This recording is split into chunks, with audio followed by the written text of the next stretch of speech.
Ah, l'Australie, sans doute l'un des plus beaux pays du monde. Vous pouvez y retrouver des centaines de magnifiques plages, de fleuves foisonnants de vie, de riches savanes et de forêts luxuriantes, faisant de cette île un véritable paradis sur Terre. Enfin, ça c'est sur le papier, car tous ces écosystèmes sont remplis de ce que la nature a créé de pire, allant des animaux les plus venimeux au monde à de grands reptiles et requins qui n'hésiteront pas à vous arracher un membre, ou plus, si affinité. Et bien que ce ne soit pas un carnage, l'Australie compte tout de même plus de décès liés aux animaux qu'aux États-Unis, et ce avec une population 13 fois inférieure et un meilleur système de santé. Donc si vous passez des vacances au pays des kangourous, faites quand même gaffe lors de vos balades et de vos baignades. Or, malgré la situation actuelle, vous pouvez vous consoler en vous disant que l'Australie est bien moins dangereuse que par le passé. Car oui, plus vous remontez dans le temps, plus la situation devient invivable. Par exemple, nous avons déjà vu que l'Australie du Pléistocène était remplie de lézards carnivores géants, de serpents démembreurs, d'étranges marsupiaux prédateurs et de crocodiles pouvant vous rattraper à la course.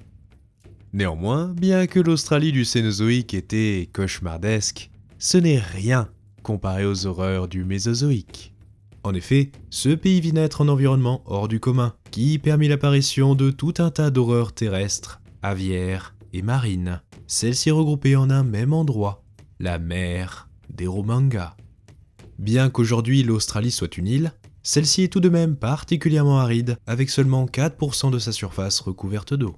Mais au Crétacé moyen, c'était tout l'inverse, car à certains moments, plus de 50% de sa surface était recouverte par l'Eromanga, une sorte de mer intérieure qui eut un profond impact sur la biodiversité de la région. Les scientifiques estiment que sa création remonte au début du Crétacé, quand une augmentation des températures conduisit à l'élévation du niveau des océans. Ainsi, l'eau engloutit une large portion de l'Australie par le nord, jusqu'à la ville d'Eromanga dans le Queensland. Ironiquement, il s'agit de la ville du Queensland la plus éloignée des côtes. Même pour une mer intérieure, celle-ci était particulièrement peu profonde, ne dépassant rarement quelques dizaines de mètres de profondeur. Mais ce qu'elle manquait en profondeur, elle le compensait en largeur, dépassant à certains moments les 2000 km de large. À titre de comparaison, elle faisait parfois la même surface que la mer du Japon actuelle. Mais Eromanga n'avait rien à voir avec elle. Ses eaux étaient particulièrement boueuses, stagnantes et assez froides pour le Crétacé, avec ses régions les plus au sud pouvant éventuellement geler certains hivers. Car oui, l'Australie était située bien plus au sud au Crétacé. Mais malgré ce portrait peu engageant, cet étrange bouillon s'avéra très fécond, grâce à un substrat très riche en fer et en matière organique. Et de nombreux écosystèmes côtiers l'abordés, faisant de cette mer un environnement foisonnant de vie. Après, qui dit vie dit prédateur. Et croyez-moi, mieux valait éviter la zone au Crétacé. Mais cette région devint absurdément infernale durant l'Albien, une période ayant pris place de 113 à 100 millions d'années avant notre ère.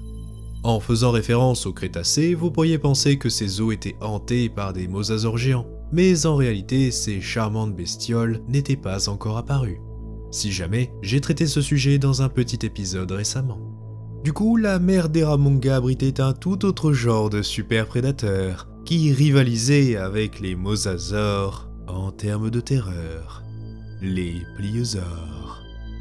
Bien qu'ils soient surtout connus pour avoir été les maîtres du Jurassique, ce groupe était encore bien présent durant l'Albien, et l'Eromanga semblait être un environnement particulièrement accueillant pour ces monstres. Avec une telle gueule d'amour, nombreux sont ceux les trouvant plus terrifiants que nos lézards marins préférés.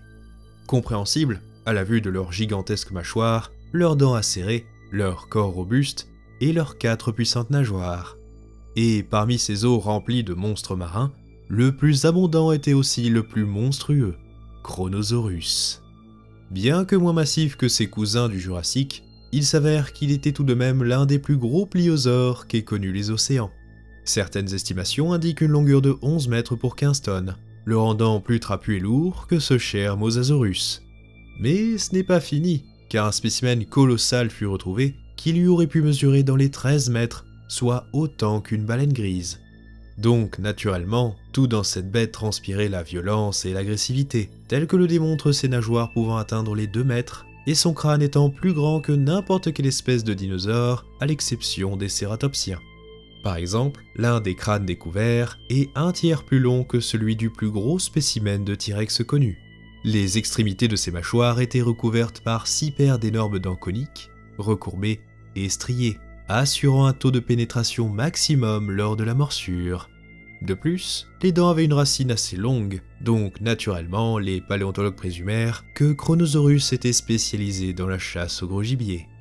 Cela ne doit pas vous paraître étonnant, mais il se trouve que cette espèce poussa cette spécialisation encore plus loin que la quasi-totalité des pliosaures, rendant cet animal unique en son genre. Et évidemment, ce monstre marin avait une morsure dévastatrice, pouvant atteindre les 27 000 newtons, soit 18 fois celle d'un tigre. Une force plus que suffisante pour déchirer la peau, la chair et les os de ses victimes. Et pour le plus grand malheur de ses contemporains, notre petit pliosaure avait aussi un appétit d'ogre. Des études sur ses os montrèrent en effet qu'il avait une croissance et un métabolisme aussi rapides que chez certains oiseaux. Donc, il est possible que chaque jour, un Chronosaurus adulte devait ingurgiter littéralement des tonnes de nourriture pour contenter son estomac. Tout ceci est d'ailleurs logique, car il aurait surtout hanté les eaux froides du sud de l'Eromanga. Bref, mieux valait éviter la baignade à cet endroit. Enfin, nulle part ailleurs, hein. Mais là, c'était du suicide. Son appétit est aussi reflété par la grande diversité d'animaux différents retrouvés avec des marques de morsure ou dans son estomac. À l'heure actuelle, il fut confirmé qu'il se nourrissait de tortues géantes, plésiosaures, grands poissons, céphalopodes, de grands reptiles marins mesurant jusqu'à 60% de sa taille et même des dinosaures. En d'autres termes, Chronosaurus ne se soucie pas d'où le sang coule, tant qu'il coule à flot. Le contre-coup fut que son mode de vie extrêmement violent mena à un taux de mortalité très élevé chez les juvéniles.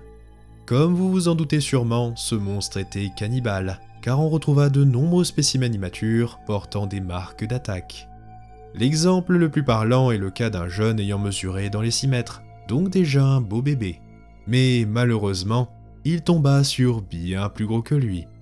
En effet, les paléontologues retrouvèrent son crâne en piteux état, et le reste de son corps, Ce genre d'attaque amena les paléontologues à penser que Chronosaurus aurait eu un comportement assez proche de certains crocodiles actuels, attaquant absolument tout ce qui bouge. Donc, grosso modo, imaginez un crocodile marin, mais en beaucoup plus gros. Cependant, aussi fou que cela puisse paraître, il existait d'autres prédateurs qui contestaient sa suprématie. Certains auraient même chassé ce pliosaure de temps en temps, ce qui d'ailleurs devait nécessiter une sacrée paire entre les nageoires. Mais qui donc s'en prenait à Chronosaurus?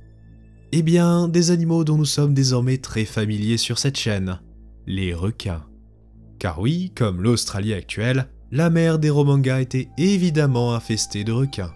Ce qui est d'ailleurs assez étonnant, car ces animaux n'étaient plus vraiment les rois des océans depuis la fin du Permien. Dans ces eaux froides et peu profondes, ils étaient absolument partout. Or, parmi les clades de requins présents, ceux qui tirèrent leur épingle du jeu furent les membres d'un ordre assez récent à l'époque, les terribles lamniformes. Et encore aujourd'hui, ce sont de fantastiques superprédateurs. Ils sont caractérisés par la présence de 2 nageoires dorsales, une nageoire anale, 5 fentes branchiales et une bouche située à l'arrière des yeux. Et ces requins ont la réputation d'être plutôt voraces, ceci reflété par leur nom faisant référence à leur statut de grands prédateurs. Leur agressivité fut notamment démontrée par un spécimen de Chronosaurus portant des marques de morsure sur ses mandibules. Cet individu-là réchappa à son assaillant durant sa jeunesse, mais d'autres n'eurent pas cette chance, tels que l'attestent d'autres ossements appartenant à ce reptile marin. Évidemment, il n'y avait pas que les rois d'Eromanga qui subirent ces attaques, car on retrouva de nombreux autres animaux portant les mêmes marques. Ainsi, la bête derrière toutes ces attaques aurait été une espèce de Cretoxyrina, un animal qui n'était assurément pas un tendre. Il est surtout connu pour avoir peuplé les eaux de la mer intérieure nord-américaine, mais ceci est une autre histoire. Pour résumer, il s'agissait d'un genre de lamniforme pouvant atteindre une taille colossale et une vitesse dépassant les 70 km/h. Comme certains cousins modernes, il possédait des dents extrêmement tranchantes et finement crénelées, pouvant causer des hémorragies catastrophiques à chaque morsure. D'ailleurs, ses dents étaient si tranchantes qu'il fut surnommé le requin Ginsu, en référence au fameux couteau Ginsu des lames aux tranchants légendaires. Bien que l'espèce d'Eromanga n'aurait pas été la même qu'en Amérique, celle-ci semblait très ressemblante au vu de ses dents. Mais comme tout bon animal australien, celle-ci devait être encore plus cauchemardesque car ses dents étaient plus grandes et larges. Alors, il faut prendre cette information avec des pincettes, mais ceci pour indiquer des spécimens adultes pouvant dépasser les 9 mètres pour 6 tonnes. Donc ce charmant poisson aurait été l'un des plus gros requins connus et aurait rendu les grands blancs actuels plutôt mignons en comparaison. Leur succès peut s'expliquer par leur sens surdéveloppé qui les aurait aidés à évoluer plus facilement au sein de cette mer aux eaux troubles et boueuses. Ou alors c'était un petit quelque chose dans l'eau qui rendait tous les animaux plus cauchemardesques qu'ailleurs. Car oui, un autre exemple provient d'un groupe souvent considéré comme plutôt sympathique, les ichthyosaures. Bien qu'ayant dominé le Trias et une bonne partie du Jurassique, les ichthyosaures peinaient à se maintenir depuis le début du Crétacé. Mais ces derniers firent leur barreau d'honneur dans la mer d'Eromanga, prospérant malgré tout et atteignant des tailles comparables à leurs ancêtres du Jurassique. Bien que n'étant pas les super prédateurs de ces eaux, ces derniers pouvaient tout de même chasser des proies de taille conséquente, tels de gros poissons, quelques reptiles marins et de nombreux céphalopodes. Fun fact, on trouva le fossile d'un spécimen mort après avoir ingurgité une trop grande quantité de bélénite. Pour les novices, oui, les ichthyosaures sont bien des reptiles, et non des dauphins préhistoriques. Ces reptiles partageaient tous un corps bâti pour la vitesse, avec des proportions parfaites pour maximiser leur hydrodynamisme. Ils possédaient aussi une peau très lisse, un corps compact et une nageoire caudale très performante, faisant d'eux les animaux les plus rapides et agiles d'Eromanga, étant au moins 20% plus rapides que n'importe quel autre reptile marin. Si vous piquiez une tête dans ces eaux, eh bien déjà bon courage, et sinon vous pourriez observer plusieurs genres bien différents. Mais le plus impressionnant était sans conteste le Platypterygius. Ce genre était de loin le plus commun en Eromanga, et aurait été spécialisé pour plonger dans les zones les plus profondes, chassant là où les autres grands prédateurs ne pouvaient pas le suivre. Il était très bien équipé pour cela grâce à ses gigantesques globes oculaires et son rostre garni de crocs. Et par rapport à ses cousins, cette bestiole était particulièrement grande, pouvant tout de même atteindre les 7 mètres de long, lui assurant au passage une certaine protection face aux prédateurs de taille moyenne.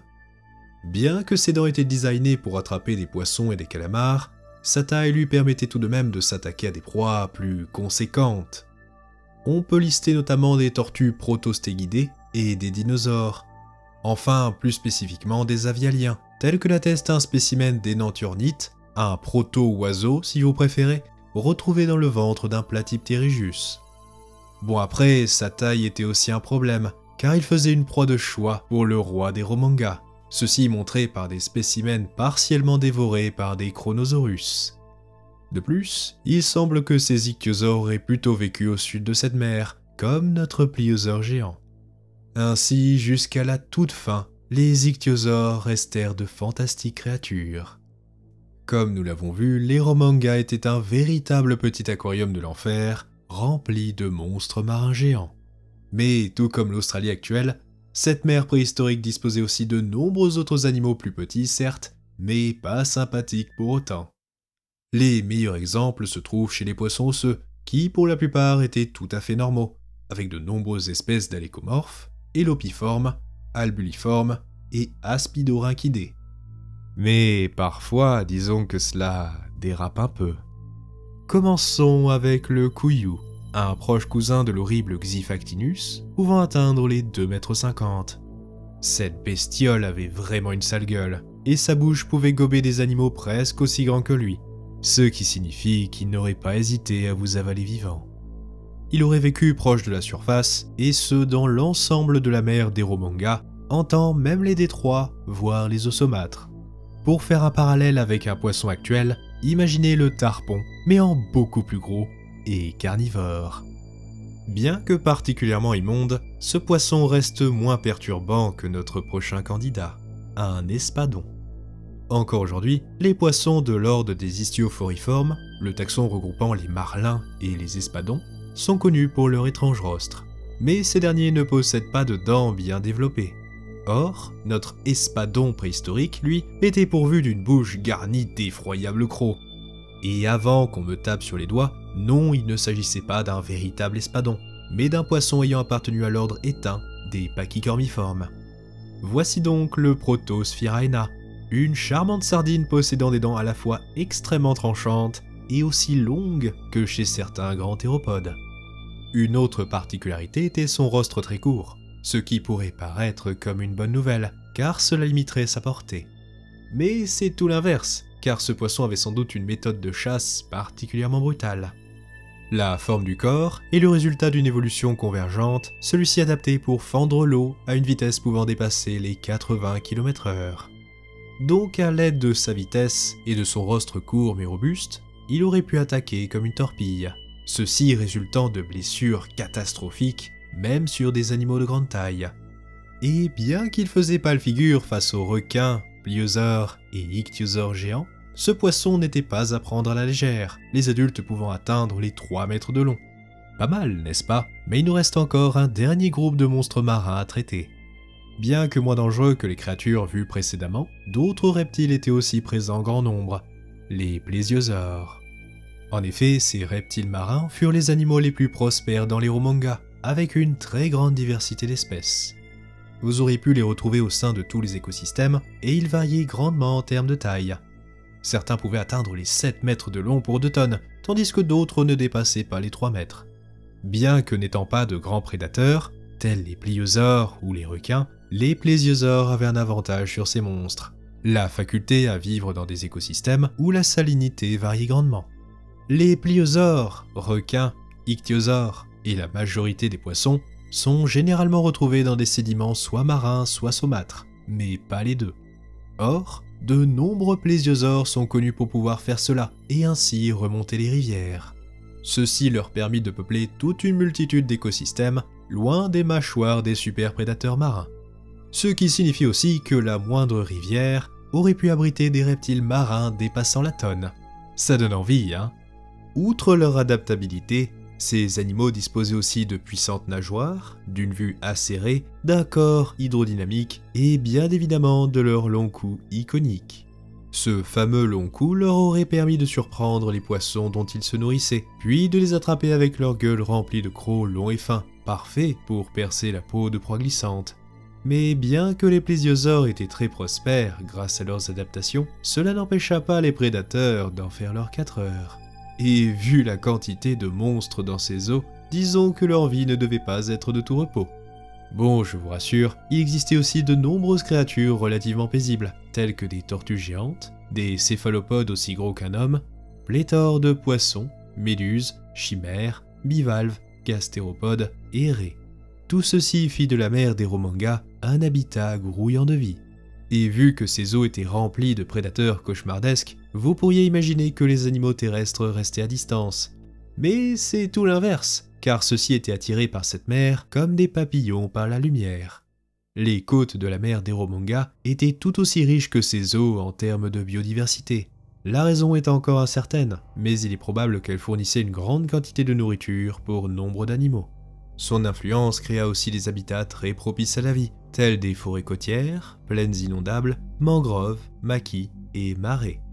Juste pour vous rafraîchir la mémoire, on parle de l'Australie. Donc vous vous doutez bien que si vous arriviez par miracle à échapper aux terreurs marines, vous seriez toujours bien dans la cagade. Même si tout peut paraître paisible autour de vous, le danger est toujours là, et vous risquez tout de même de subir une attaque aérienne. Comme partout sur le globe, les ptérosaures prospéraient aussi en Australie. Cependant, avec une telle abondance de ressources, ceci permit l'émergence de gigantesques reptiles volants.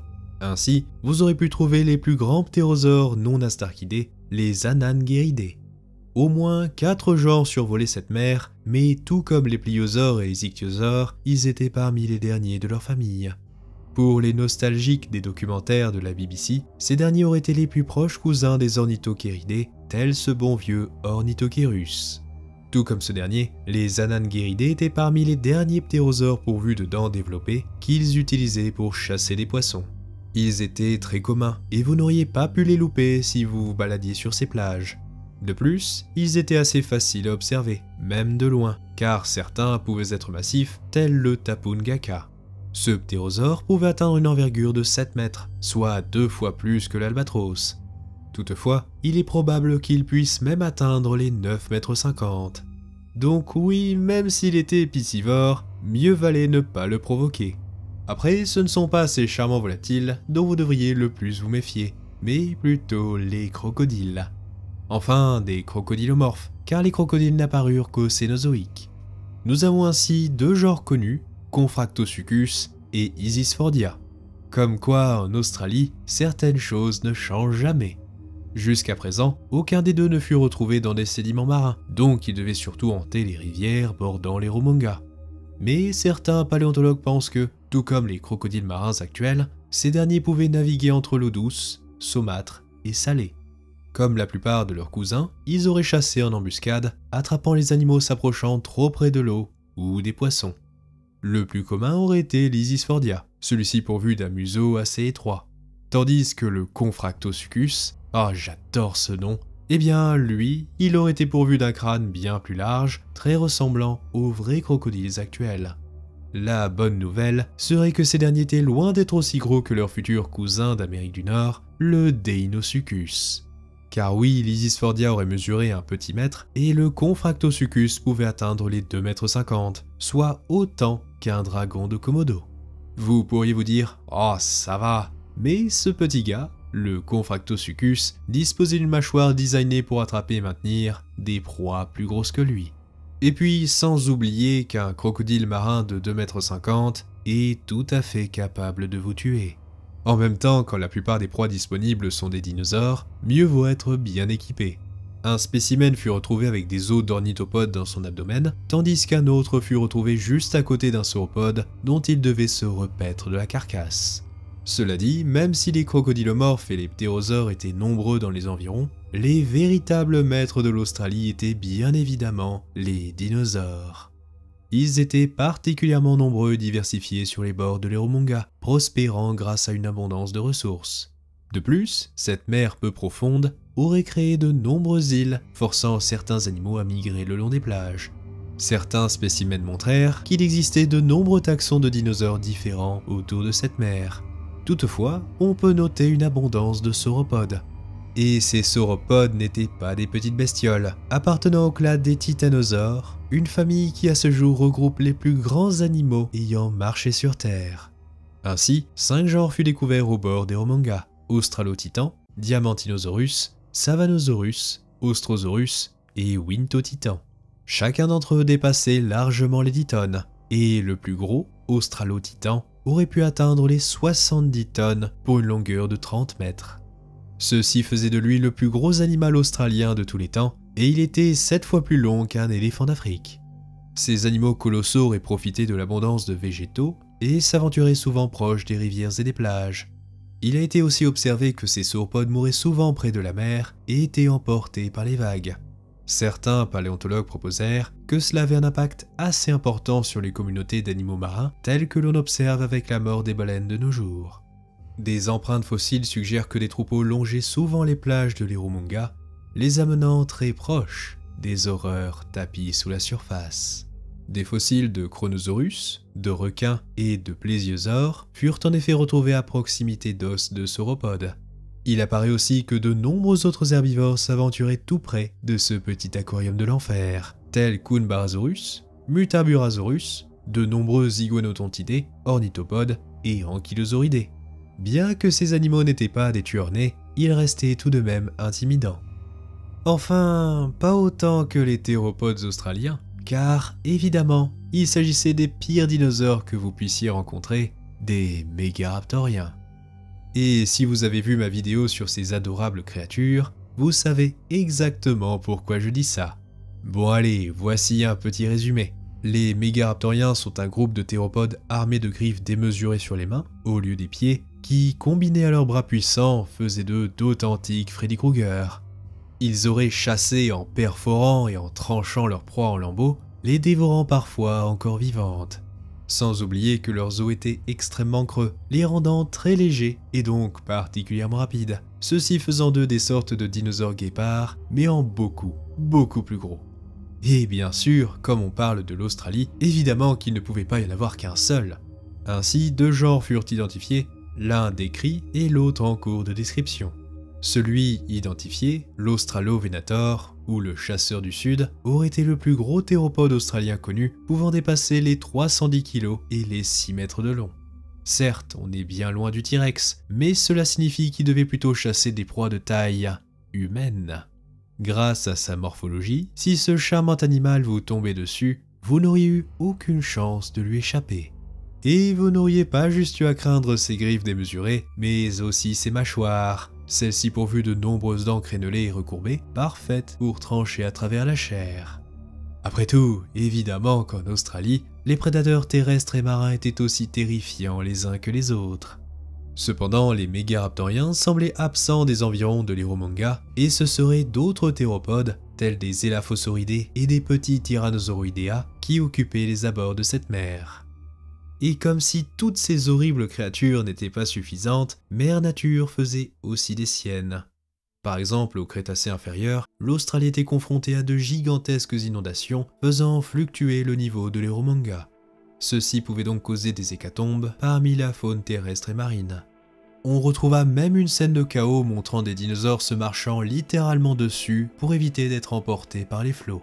Les éruptions volcaniques, séismes et tsunamis associés étaient aussi assez fréquents. Puis, vers la fin du Crétacé inférieur, l'activité volcanique de la région connut une soudaine augmentation, causant encore plus de perturbations. Ceci se traduisit par des nuages de cendres, des coulées de lave et tout un tas d'autres joyeusetés. Mais ce furent surtout les écosystèmes marins qui en pâtirent le plus, car l'activité tectonique fit que les bords de l'Australie se relevèrent, créant une sorte de cuvette. Ceci fit lentement s'assécher la mer d'Eromanga, condamnant ses habitants. Rétrécissant jour après jour, l'eau se chargea de sel, causant une mort atroce à tous les animaux marins. La mer d'Eromanga fut donc remplacée par une vaste plaine à la fin de l'Albien. Voici comment disparut l'un des endroits les plus terrifiants qu'ait connu notre planète. Quoique, je suis sûr qu'on peut trouver encore pire. Allez, cheers mates, et à la prochaine aux eaux perdues.